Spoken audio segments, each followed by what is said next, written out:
विद्यार्थी मित्रांनो, कसे आहात सगळे? मजेत आहात? अभ्यास करताय? ठीक आहे. आज आपण 10वीच्या इतिहास या विषयाची थोडीशी माहिती पाहणार आहोत. तुम्ही सर्वांनी टीव्हीवर, वर्तमानपत्रामध्ये प्रत्येक विषयाचा जो काही भाग त्यांनी वगळलेला आहे तो या अर्थाने की तुम्हाला तो स्वयं अध्ययनासाठी दिलेला आहे. कारण जो वगळलेला भाग आहे तो फक्त त्यांनी परीक्षेसाठी त्याचा तसा विचार केलेला आहे. आपण वाचून त्याचा अभ्यास तुम्ही करायचा आहे, परंतु त्याच्यावरती परीक्षेला मात्र प्रश्न विचारले जाणार नाहीत. अर्थात ते ज्ञान तुम्हाला आयुष्यात पुढे कुठे उपयोगी नाही असं मात्र नाहीये. आणि त्याच्यामुळे तो पाठ तुम्ही स्वयं अध्ययनाने अभ्यासायचा आहे. वाटल्यास त्याच्यात काही शंका आल्या तर तुम्ही आम्हाला विचारू शकता, मात्र परीक्षेसाठी त्याचा विचार केला जाणार नाही. तर आपण सर्वांना माहिती आहे आपलं हे इतिहासाचं पुस्तक आहे आणि या इतिहासाच्या पुस्तकामध्ये इतिहास आणि राज्यशास्त्र, इतिहास व राज्यशास्त्र असं नाव आहे. म्हणजे दोन भाग आहेत. तर इतिहासाच्या याच्यामध्ये भागामध्ये चौथं प्रकरण भारतीय कलांचा इतिहास आणि त्याचबरोबर 6वं प्रकरण मनोरंजनाची माध्यमे आणि इतिहास, ही 2 प्रकरणे वगळण्यात आलेली आहेत. तशी माहिती तुम्हाला तुमच्या ग्रुपवरती मिळालेलीच असेल. त्यानंतर आपण पाहूया दुसरा भाग इतिहास व राज्यशास्त्राचा, राज्यशास्त्र. या राज्यशास्त्रातलं हे शेवटचं प्रकरण भारतीय लोकशाही समोरील आव्हाने, हे प्रकरण काय केलेलं आहे, वगळण्यात आलेलं आहे. तसंच या संदर्भात आणखी काही सूचना असतील तर त्या शासनाकडून ज्या ज्या पद्धतीने येतील त्या आम्ही तुम्हाला नक्कीच तुमच्यापर्यंत पोहोचवूया. तर आज आपण अभ्यास करणार आहोत इतिहास व राज्यशास्त्र या आपल्या पुस्तकातील राज्यशास्त्र या विभागातील पहिल्या प्रकरणाचा, ज्या प्रकरणाचं नाव आहे संविधानाची वाटचाल. पहा मुलांनो, त्यापूर्वी तुम्हाला थोडीशी माहिती मी सांगू इच्छिते. तुम्हाला सर्वांना माहिती आहे 15 ऑगस्ट 1947 आपला देश स्वतंत्र झाला. देश स्वतंत्र होण्यापूर्वी भारतावरती इंग्रजांचं राज्य होतं आणि आपला भारत देश जो आज आपण म्हणतो तो एकसंघ भारत देश नव्हता. कुठे छोटी छोटी संस्थानं होती, छोटे छोटे राज्य होते आणि इंग्रजांनी एक एक प्रदेश जिंकून त्यांनी त्यांच्या स्वार्थासाठी त्याला एकत्रित गुंफलेलं होतं. ब्रिटिशांनी भारताला स्वातंत्र्य दिल्यानंतरही काही संस्थानं भारतात नव्हती, ती नंतर त्यांचं विलगीकरण करण्यात आलं आणि एकसंघाचा भारत देश तयार झाला. म्हणजे थोडक्यात 1947 पूर्वी, भारताला स्वातंत्र्य मिळण्यापूर्वी म्हणजे 15 ऑगस्ट 1947 पूर्वी भारत देशामध्ये भारत देशाचे वेगवेगळे भाग होते, वेगवेगळे तुकडे म्हणूयात आपण, आणि ते आपापल्या पद्धतीने राज्यकारभार करत होते. त्यामुळे तो एकसंघ भारत नव्हता आणि त्याचबरोबर त्या प्रत्येक भागाचा राज्यकारभार करण्याची पद्धत आणि तिथे असणारे कायदे कानून हे वेगवेगळे होते. परंतु ब्रिटिशांपासून आपल्याला स्वातंत्र्य मिळालं 15 ऑगस्ट 1947 आणि भारत देश एकसंघ देश बनला.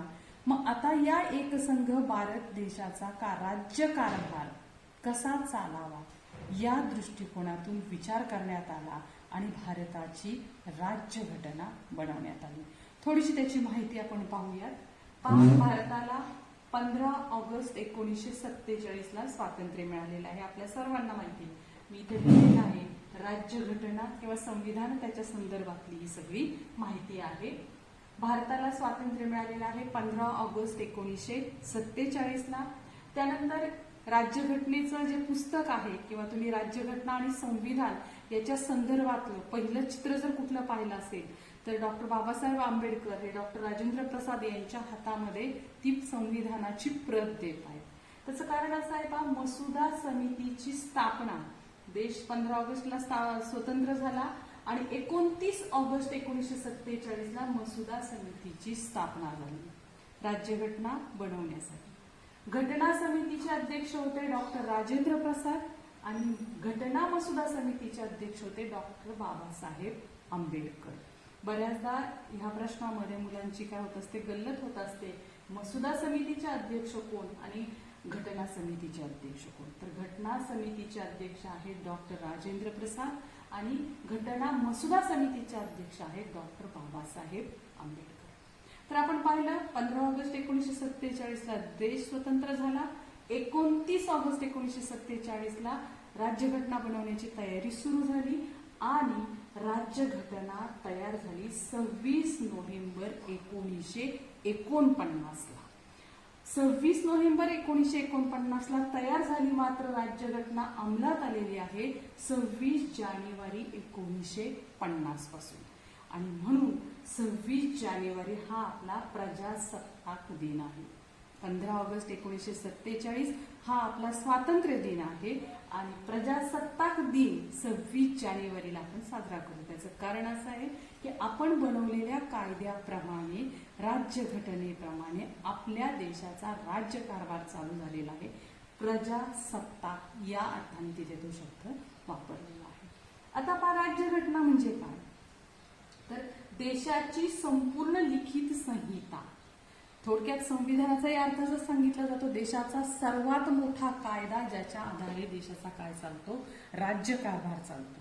आता पहा, संपूर्ण राज्यघटना या ठिकाणी तुम्हाला समजवता येणार नाही, परंतु तुम्ही रोज तुमच्या इतिहासाच्या पुस्तकामध्ये पहिल्या पानावरती जी भारताचे संविधान आणि उद्देशिका म्हटलेलं आहे, ती उद्देशिका तुम्ही रोज वर्गामध्ये म्हणत असता. ही एवढी उद्देशिका समजून घेतली की आपला हा पाठ तुम्हाला समजल्यासारखा आहे. आणि म्हणून थोडीशी जे तुम्ही रोज संविधान म्हणता वर्गामध्ये, जी उद्देशिका म्हणता, त्याची थोडक्यात आपण काय करूया, माहिती पाहूया.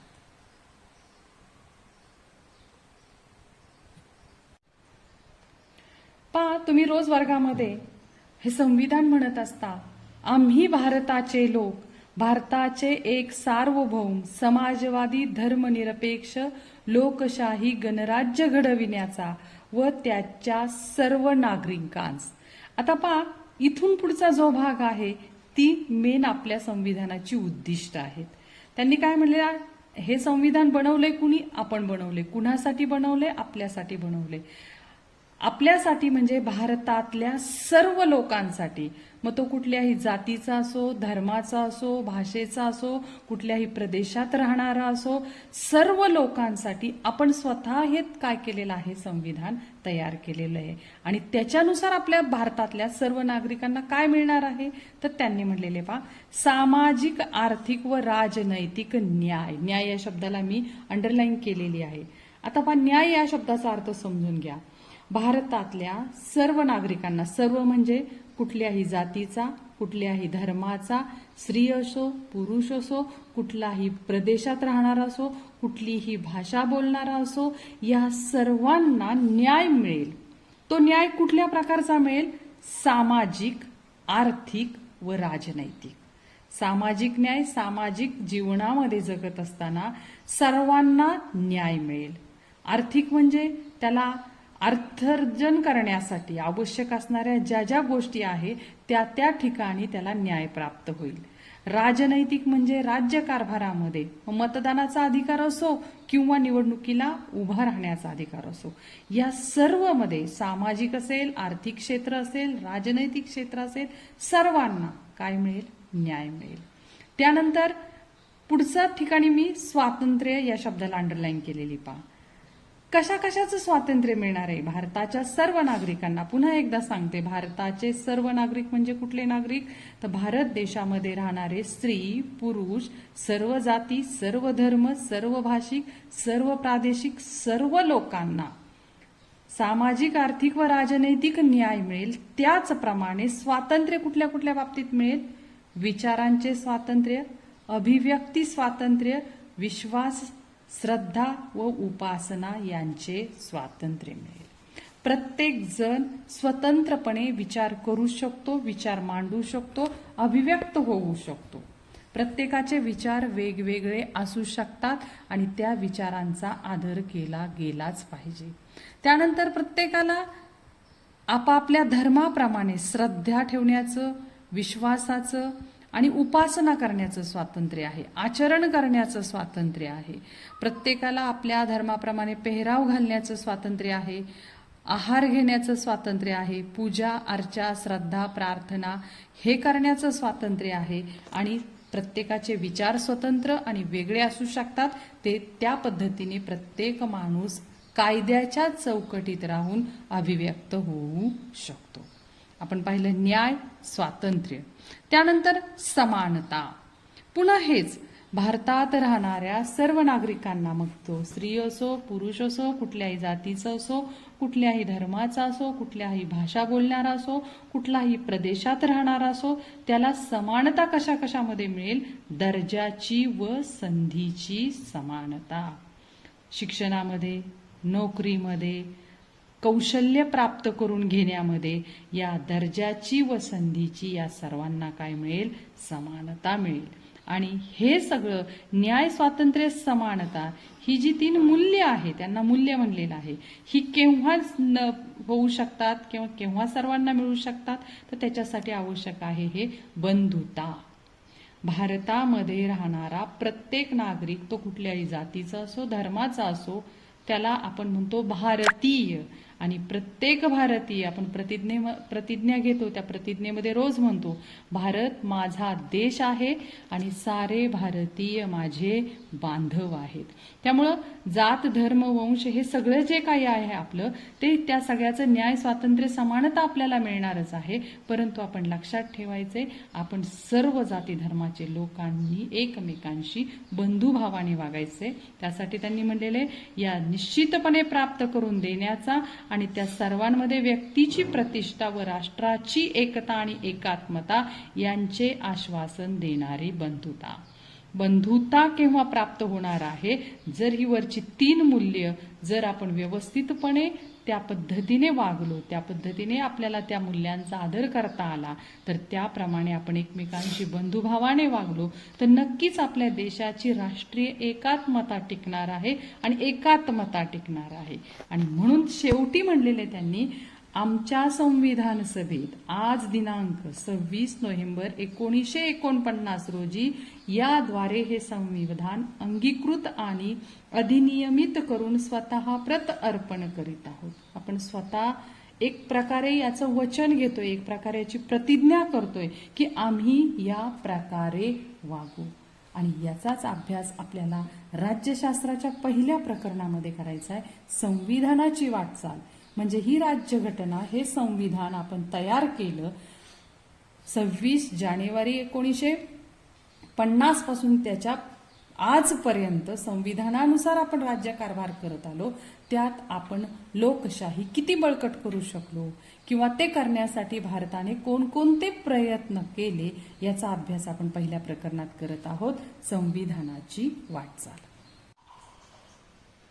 आतापर्यंत आपण पाहिलं की संविधानाची निर्मिती कशी झाली, किंवा तुम्ही रोज जे संविधान वर्गामध्ये म्हणता त्याच्या आधारे तुम्हाला हे लक्षात आलं असेल की आपल्याला यामधून कशा प्रकारे देशाची वाटचाल करायची आहे.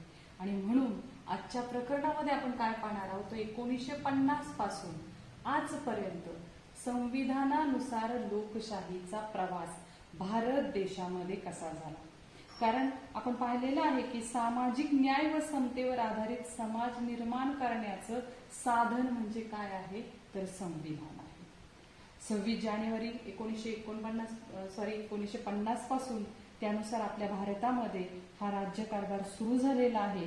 आणि त्याच्या आधारे त्यातून भारतातील लोकशाहीचं व्यापक होत गेलेलं स्वरूप किंवा भारताच्या राजकीय प्रक्रियेमध्ये वेळोवेळी झालेले महत्वाचे बदल आणि भारतामध्ये सामाजिक न्याय आणि समता प्रस्थापित करण्याच्या दृष्टीने उचलली गेलेली पावले याचा अभ्यास आपल्याला या प्रकरणामध्ये करायचा आहे.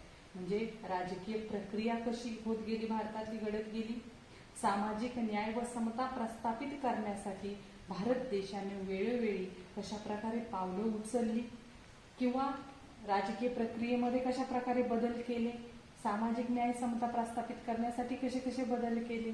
आणि हे सगळं साध्य करत असताना आपण या प्रकरणामध्ये 3 मुद्द्यांच्या आधारे त्याचा अभ्यास करणार आहोत.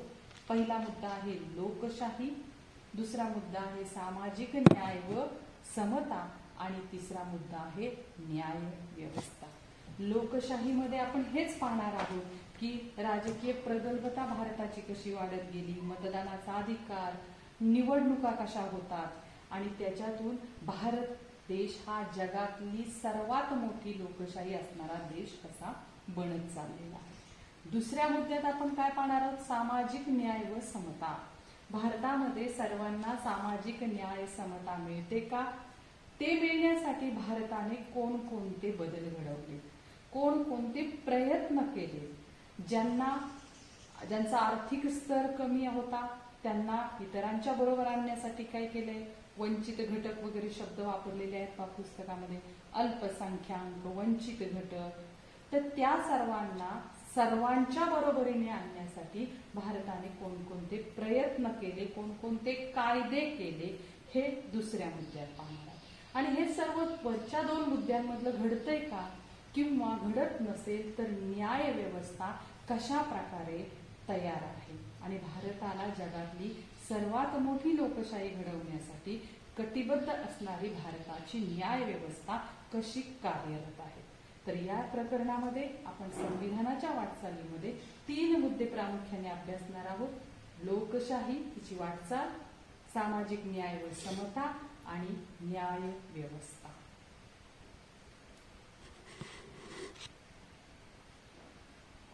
आता आपण जे हे 3 मुद्दे पाहिलेले होते, लोकशाही, सामाजिक न्याय व समता आणि न्याय व्यवस्था, या 3 मुद्द्यांचा सविस्तर अभ्यास करणार आहोत। पहिला मुद्दा लोकशाही, आणि या लोकशाहीचा अभ्यास आपण 4 मुद्द्यांच्या आधारे करणार आहोत। एक, राजकीय प्रगल्भता, मताधिकार, लोकशाहीचे विकेंद्रीकरण आणि माहितीचा अधिकार। सर्वात प्रथम सुरुवात करूया राजकीय प्रगल्भताकडून। आपण पाहिलेलं आहे की त्याच्यामध्ये मी 3 उपमुद्दे टाकलेले आहेत की लोकांना प्रतिनिधित्व देण्यात आलेलं आहे, निवडणुका एक आव्हान आहे आणि मतदानात वाढ करण्यात आलेली आहे।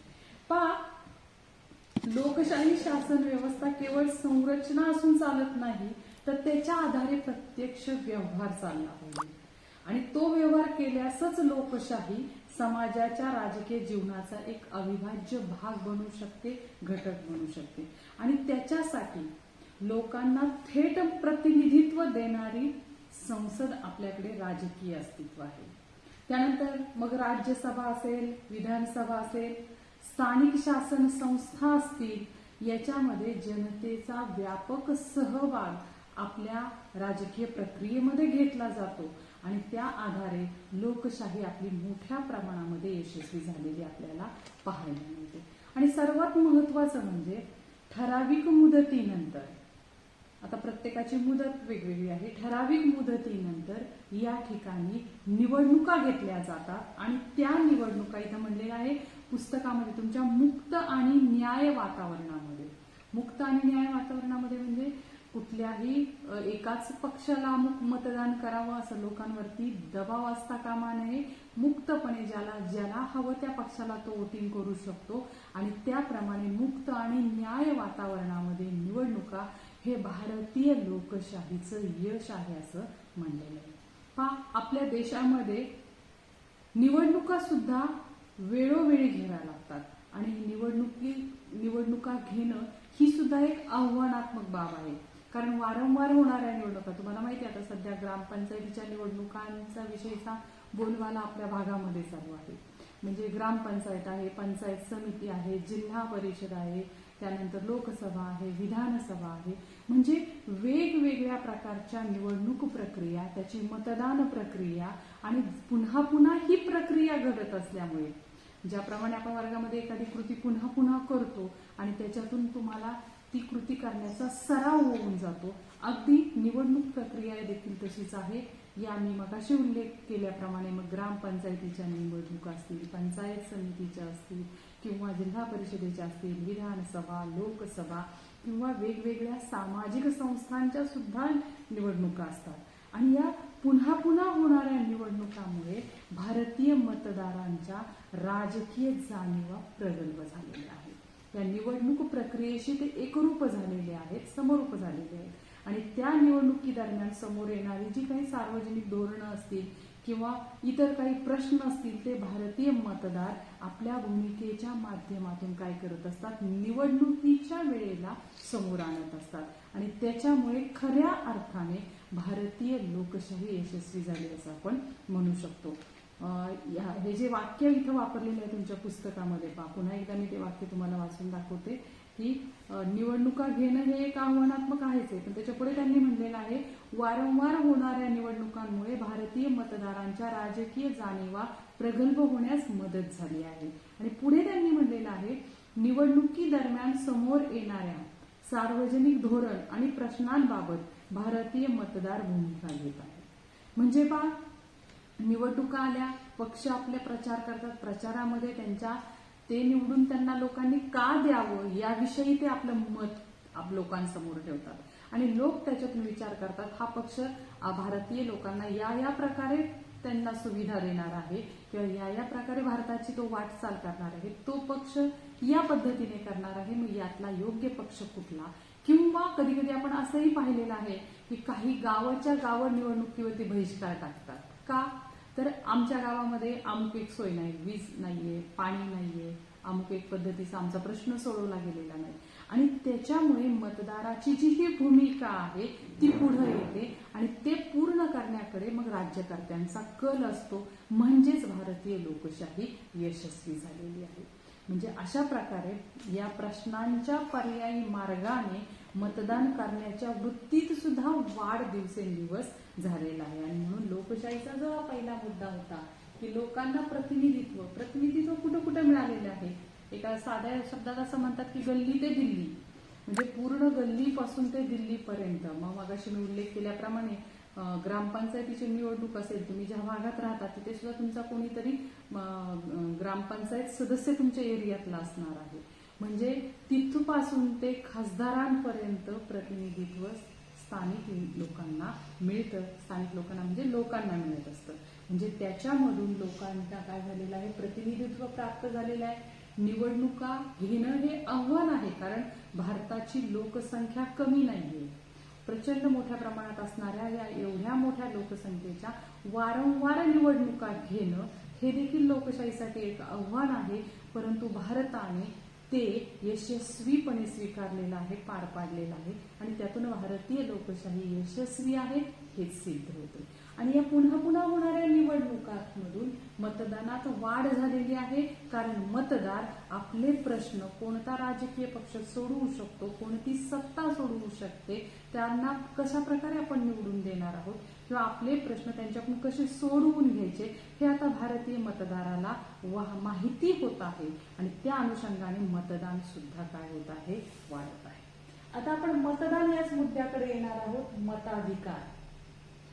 इथं 3 मुद्दे मांडलेले. स्वातंत्र्यानंतर तुम्हाला सर्वांना माहिती आहे की देशाला स्वातंत्र्य मिळाल्यानंतर मतदानासाठीची जो नियम घातलेला होता त्यात स्पष्ट म्हणलेलं होतं की भारताच्या संविधानाने प्रौढ मताधिकाराची तरतूद केलेली होती.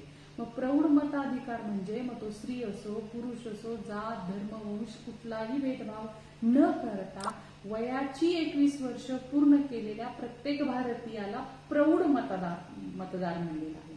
आणि तो प्रौढ मतदार काय करू शकत होता, मतदान करू शकत होता. म्हणून म्हणलेले स्वातंत्र्यानंतरची वाटचाल. परंतु पुढच्या काही काळामध्ये असं लक्षात आलं की भारतामध्ये युवा वर्ग जास्त आहे आणि या युवा वर्गाला सामावून घेण्यासाठी भारतातल्या प्रत्येक स्त्री पुरुषाला जी 21 वर्ष वयाची अट निश्चित केलेली होती मतदानाची, ती व्यापक करण्यासाठी मतदानाचं वय 21 वरून 18 वर करण्यात आलं. आणि त्यामुळे भारतातला तरुण वर्ग, नवा युवक वर्ग भारतीय राजकारणाकडे वळला आणि त्यांनी भारताच्या राजकीय क्षेत्रामध्ये मोठ्या प्रमाणामध्ये सहभाग घ्यायला सुरुवात केली. म्हणजे अशा प्रकारे लोकशाहीची व्याप्ती वाढल्यामुळे, या बदलामुळे भारताची लोकशाही ही जगातली सर्वात मोठी लोकशाही देखील होऊ शकली. फक्त लोकसंख्या जास्त आहे, मतदार जास्त आहेत आणि म्हणून भारतीय लोकशाही मोठी आहे असं म्हणता येणार नाही. तर संख्यात्मक वाढीबरोबर गुणात्मक वाढीकडे सुद्धा भारताने काय केलेलं आहे, लक्ष पुरवलेलं आहे. अनेक राजकीय पक्ष हे या युवा मतदाराच्या पाठिंब्यामुळे केवळ सत्ता स्पर्धेत उतरलेले आहेत आणि खरंच युवा शक्ती हीच देशाला योग्य दिशा देऊ शकते आणि त्याच्यामुळे युवकांना देखील सत्तेमध्ये किंवा राजकारणामध्ये सामावून घेणं हा मुद्दा अतिशय योग्य होता आणि म्हणून 21 वरून 18 वर्षावरती काय केलेली आहे, मतदाराच्या वयाची अट शिथिल केलेली आहे. त्याचबरोबर आपण पाहिलेलं आहे की त्यामुळे ही जगातली सर्वात मोठी लोकशाही भारत देश बनलेला आहे. आता पहा, आज भारतामध्ये अनेक पक्ष आहेत आणि हे सगळे पक्ष भारतातल्या लोकांच्या इच्छा आकांक्षा किंवा त्यांना प्रतिनिधित्व देण्याच्या हेतूने असे अनेक पक्ष निर्माण झालेले आहेत आणि ते पक्ष चांगल्या प्रकारे भारतामध्ये लोकशाही पद्धतीने राज्यकारभार करण्यासाठी सत्ता स्पर्धा करत आहेत आणि त्याचा नक्की फायदा लोकांना होत आहे. लोकशाहीचे आपण 2 मुद्दे पाहिलेले आहेत. एक राजकीय प्रगल्भता भारताची कशी वाढत गेली, दुसरा पाहिला मताधिकार, भारतातलं मतदानाची पूर्वी स्वातंत्र्यानंतर अट काय होती, आज काय आहे आणि कशामुळे आज भारत हा जगातला सर्वात मोठी लोकशाही असणारा देश बनला आहे. आता आपण तिसरा मुद्द्याकडे वळतोय, तो म्हणजे लोकशाहीचे विकेंद्रीकरण. लोकशाहीचे विकेंद्रीकरण याच्यामध्ये आपण काय पाहणार आहोत तर सत्तेचं विकेंद्रीकरण. म्हणजे पहा, सत्तेच्या गैरवापराला जसा विकेंद्रीकरणामुळे आळा बसतो त्याचप्रमाणे सामान्य जनतेला त्याच्यामध्ये सहभागी होण्याची संधीही मिळते. मगाशीच मी तुम्हाला सांगितलं की तुम्ही ज्या गावात ज्या गल्लीत राहता तिथला सुद्धा एक ग्रामपंचायत सदस्य असतो. म्हणजे ग्रामपंचायतीपासून मग पंचायत समिती असेल, जिल्हा परिषद असेल, राज्यसभा, लोकसभा, विधानसभा किंवा तुम्ही अगदी आपल्या गावामध्ये असणाऱ्या वेगवेगळ्या शासन संस्था असतील, स्थानिक स्वराज्य संस्था असतील, सामाजिक संस्था असतील, या सर्वांमध्ये देखील काय होत असतात, निवडणुका होत असतात आणि त्या निवडणुकाच्या ज्या काही अटी घातलेल्या आहेत त्या अटींची पूर्तता केल्यानंतर कोणत्याही भारतीय नागरिकाला त्याच्यामध्ये काय करता येतं, सहभागी होता येतं. त्यामुळे काय झालेले विकेंद्रीकरण म्हणलेले वाटून वाटून गेलेलं आहे. एकाच ठिकाणी केंद्रीकरण म्हणजे एकाच ठिकाणी एकाच्याच हातात, जसं हुकुमशाह म्हणजे केंद्रीकरण म्हणता येईल. किंवा आपण अमेरिकेची लोकशाही पाहिली तर ती अध्यक्षीय पद्धतीची आहे, तिथे सुद्धा सत्तेचं केंद्रीकरण कुठेतरी झालेलं पाहायला मिळतं. परंतु भारतामध्ये जर पाहिलं तर विकेंद्रीकरण म्हणलेलं आहे. मग त्याच्यामध्ये ग्रामपंचायतीचा राज्यकारभार आहे, तहसील कार्यालयाचा वेगळा आहे, जिल्हा परिषदेचा वेगळा आहे आणि राज्यांचा वेगळा आहे, देशाचा केंद्रीय पद्धतीचा वेगळा आहे. अनेकांना या ठिकाणी आमदार, खासदार, पंचायत समिती सदस्य, जिल्हा परिषद सदस्य, जिल्हा अध्यक्ष, पंचायत समितीचा अध्यक्ष, ग्रामपंचायत सरपंच या सर्वांमध्ये हे काय झालेलं आहे, विकेंद्रीकरण झालेलं आहे. त्यामुळे काय होतं, सत्तेच्या वापराला गैरवापराला आळा बसतो आणि सर्व नागरिकांना, अगदी सामान्य नागरिकांना सुद्धा सहभागी होण्याची संधी मिळते.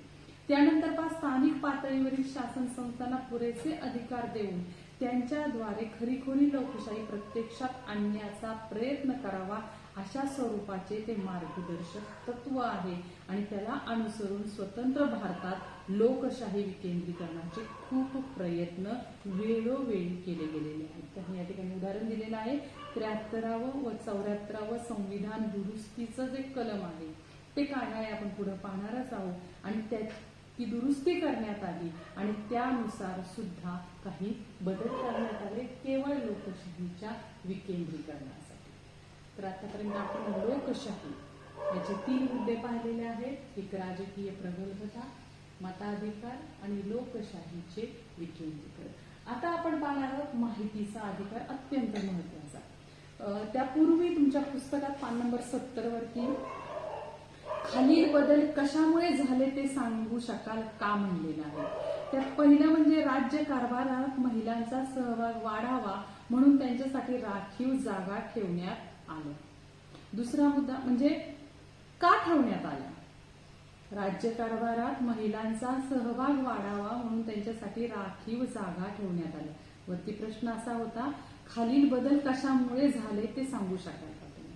तर याचं उत्तर असंच आहे की पूर्वीपासून आपण पाहत आलेलो आहोत की राज्यकारभारामध्ये राजकारणामध्ये महिलांचा सहभाग कमी आहे, अत्यल्प होता पूर्वी, आता थोडा थोडा हळूहळू वाढतो आहे, परंतु आजही तो पुरुषांना इतका नाहीये. आणि ती बरोबरी करण्यासाठी ती कलम दुरुस्ती करून त्या पद्धतीने महिलांच्या राखीव जागांचं धोरण बदललेलं आहे. पुढे म्हणलेले दुर्बल समाज घटकांना सत्तेत सहभागी होता यावे म्हणून त्यांच्यासाठी राखीव जागा ठेवण्यात आल्या. पूर्वी असं होतं की काही ठिकाणी जागांवरती जर ठराविक घटकच जर सामाजिक व्यक्ती निवडून येत असतील तर दुर्बल घटकांना संधी मिळत नव्हती. परंतु आता जर राखीव जागांचं धोरण आले तर त्या ठिकाणी तो दुर्बल घटकातील व्यक्तीच उभा राहील, म्हणजे थोडक्यात त्याला तिथे काय मिळणार आहे, संधी मिळणार आहे. तिसरं, राज्य निवडणूक आयोग निर्माण करण्यात आला. राज्य निवडणूक आयोग निर्माण केला म्हणजे राज्याची निवडणूक प्रक्रियाचं सक्षमीकरण करण्यासाठी. आणि शेवटचा मुद्दा आहे, संविधानात 11 व 12 अशा नव्या 2 परिघांची भर पडली. म्हणजे हे बदल का झाले तर हे नव्हते पूर्वी, म्हणून ते व्हावं, घडावं याच्यासाठी काय केलेले आहे, ते बदल करण्यात आले. तर लोकशाही यातला आपण शेवटचा मुद्दा पाहत होतो, माहितीचा अधिकार, RTI 2005. आता पहा, इथं मी म्हणलेलं आहे की शासन आणि नागरिक, इथं दाखवताना कसं दाखवलं की शासन हे ठीक आहे, आपण पाहिलं की लोकांना निवडणुकीचं आव्हान त्यांच्याकडे होतं, वयाची अट होती, मतदार होते, मतदान करतायत, मतदान दरवर्षी वाढते, लोक निवडून येत आहेत आणि सत्तेचं विकेंद्रीकरण होतं, एकाच्या हातीच सत्ता नाहीये. हे सगळं जरी असलं तरी देखील बऱ्याचदा असं होतं की बऱ्याचशा टक्के लोकांचं फक्त. आपण तिसरा मुद्दा पाहत होतो, माहितीचा अधिकार, RTI 2005. पहा, लोकशाहीमध्ये मी इथं म्हणलेले शासन आणि नागरिक यांच्यातलं अंतर कमी झालं पाहिजे. हे अंतर कमी कधी होईल जर त्यांच्यातला संवाद वाढला तर, आणि त्यांच्यातला संवाद विश्वासाने वाढवता येईल. त्याच्यासाठी राज्य कारभारामध्ये काय हवी, पारदर्शकता हवी आणि गोपनीयता कमी असावी. आता तुमच्या धड्यामध्ये तेच सांगितलेलं आहे की लोकशाहीमध्ये नागरिकांचं सक्षमीकरण अनेक मार्गाने झालं पाहिजे. म्हणजे ज्याप्रमाणे नागरिकांना सहभागाची संधी देत असताना शासनाचा त्यांचा संवाद वाढवला पाहिजे, म्हणजे त्यांच्यामधलं शासन आणि नागरिक यातलं अंतर कमी होईल. त्याच प्रमाणात लोकशाही प्रक्रिया सकस आणि सुदृढ होईल असं म्हणलेलं आहे. मग आता हे कसं करता येईल, अंतर कमी करायचंय, संवाद वाढवायचा आहे, विश्वास वाढला पाहिजे, पारदर्शकता कामकाजात पाहिजे आणि गोपनीयता कमी झाली पाहिजे. तर त्यासाठी एक खास अधिकार भारतीय नागरिकांना RTI 2005 या नावाने प्राप्त झालेला आहे. त्याला मराठीत आपण म्हणतो माहितीचा अधिकार. आणि सर्वात महत्वाची गोष्ट म्हणजे या माहितीच्या अधिकारामुळे शासनाच्या कारभारातील गोपनीयता कमी झालेली आहे. तर ती कशी झालेली आहे कमी, किंवा असं म्हणलेलं की शासनाचे व्यवहार अधिक खुले आणि पारदर्शक होण्यास या अधिकारामुळे फरक पडलेला आहे किंवा त्यामुळे तो होऊ शकणार आहे. तर ते कसं, तर माहितीच्या अधिकाराच्या आधारे तुम्हा भारतीय लोकांना, आपल्या सर्व भारतीय लोकांना जो हा माहितीचा अधिकार आहे, त्या माहितीच्या अधिकाराच्या आधारे आपण कुठल्याही शासकीय यंत्रणेची, एखाद्या आर्थिक व्यवहाराची असेल किंवा कुठल्याही व्यवहाराची जर माहिती आपल्याला हवी असेल तर आपण एक अर्ज करून माहितीच्या अधिकाराखाली ती माहिती मागवू शकतो आणि ती पूर्ण यंत्रणा कशी काम करते, तिथला आर्थिक व्यवहार आपण स्वतः सुद्धा जाणून घेऊ शकतो. आणि त्यामुळे शासन यंत्रणेच्या या कामकाजामध्ये काय आलेली आहे, पारदर्शकता आलेली आहे.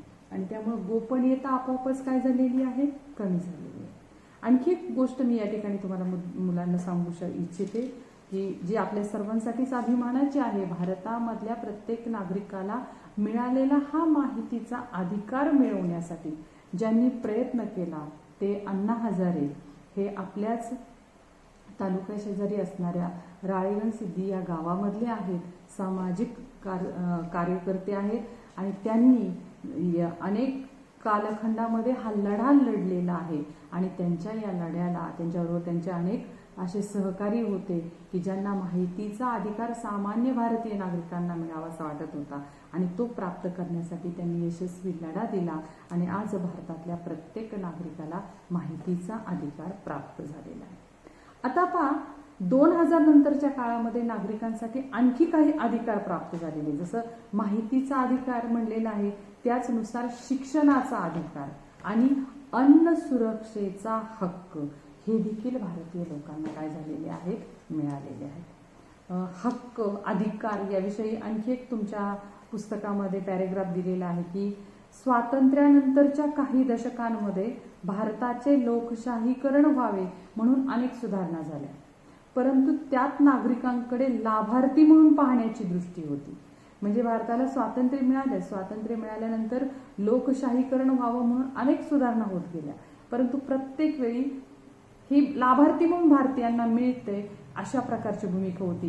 परंतु आता मात्र ती भूमिका बदलत गेलेली आहे. गेल्या काही दशकांमधल्या सुधारणांमध्ये तो त्या भारतीय नागरिकांचा हक्क आहे, अधिकार आहे, त्यामुळे त्यांना ती मिळालीच पाहिजे. ते फक्त लाभार्थी नाहीये, तर ते त्यांचा हक्काच आहे, ते त्यांना मिळालं पाहिजे.